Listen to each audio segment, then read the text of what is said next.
Okay, welcome to this video where we're going to be talking about requirements.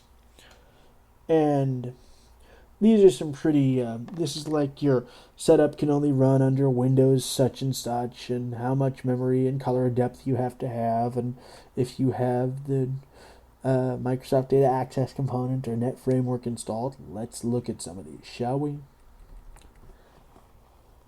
Okay, let's take a look at our hardware checks.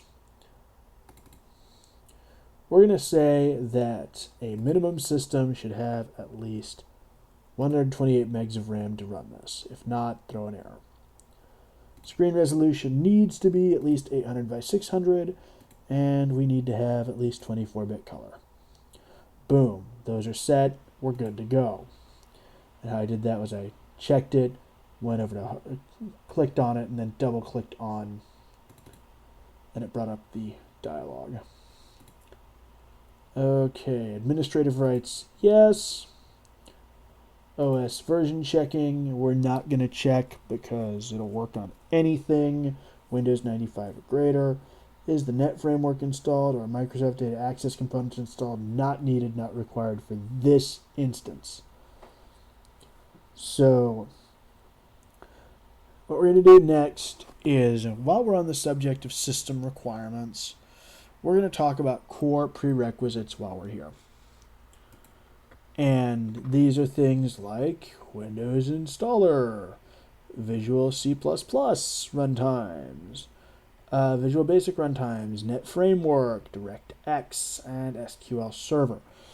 Now, you can tick these off, and there you go. And you can even, I believe, bundle them inside your setup, and that would be under Help, Redistributable Manager. And